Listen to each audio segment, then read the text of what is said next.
Durante el año pasado, en 2022, en septiembre, se presentó la ley de presupuesto 2023, la que está rigiendo ahora, y que se planteó que esa ley de presupuesto iba a promover el crecimiento, la inversión pública y privada y la generación de empleo. Ese era el eje. ¿Pasó algo en materia de crecimiento? Lo de Mario Marcel es una vergüenza. O sea, de verdad es una vergüenza. O sea, Chile en estos momentos está decreciendo, en vez de crecimiento, decreciendo.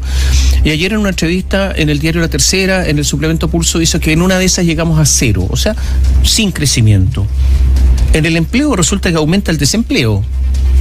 Es verdad que se crean empleos, siempre se crean empleos porque justamente va creciendo la masa laboral, pero el desempleo ha aumentado. Y además se pretendía avanzar en menos burocracia, mayor transparencia, eficiencia en el Estado. ¿Y qué transparencia con todo lo que ha pasado? Entonces ahora prometen todo esto y uno se pregunta si al final, si esto no ocurre, va a pasar algo, ¿no? ¿Existe alguna responsabilidad política o no existe nada? Eso por una parte. Lo segundo, todos estos últimos gobiernos han seguido endeudando al país. Los presidentes pasan, los ministros pasan. Los ministros de Hacienda en Chile después siempre tienen grandes cargos en otras partes, en organizaciones internacionales. Y los chilenos se quedan con la deuda. Este presupuesto 2024, presentado ahora el 2023, asegura más deuda, contempla más deuda, con un problema. Las tasas de interés están altísimas y por lo tanto toda esa deuda que vamos a adquirir va a ser con tasas de interés altísimas que vamos a tener que pagar entre todos. Es una carga para todos. ¿Por qué no se avanza a que gastemos lo que nosotros somos capaces de generar? No se avanza en nada, pero para nada en este aspecto. Chile progresivamente está aumentando su deuda.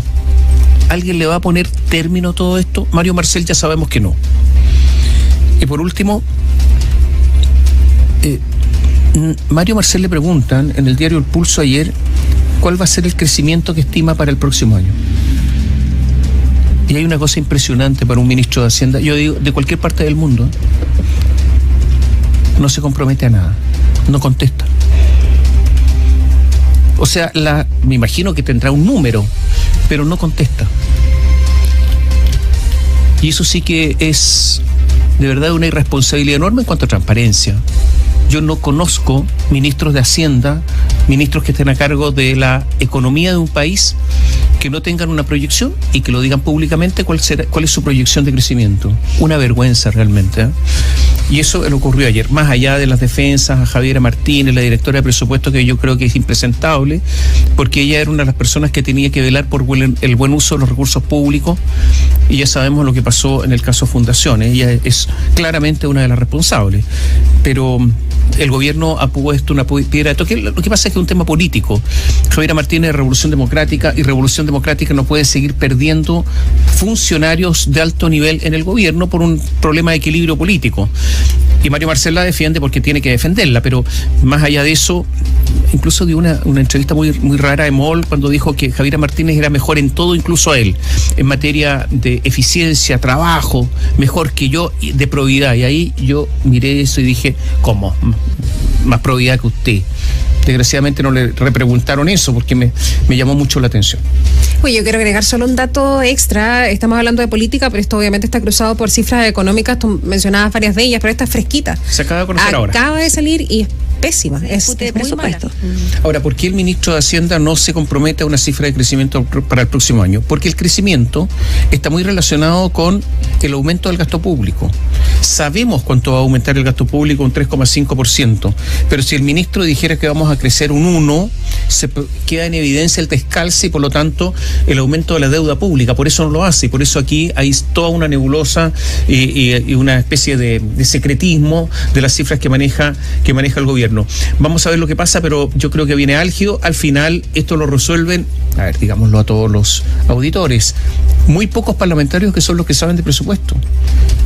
La gran cantidad de parlamentarios no sabe de presupuesto, no tiene idea, no tiene experiencia, no tiene idea cómo se mueven las glosas. Entonces, evidentemente que esto lo resuelven unas pocas personas, ¿no es cierto? Unas pocas personas, efectivamente. Poquititos que se van a entender con Mario Marcel y van a llegar a algunos acuerdos. Ojo también con la ley de presupuesto.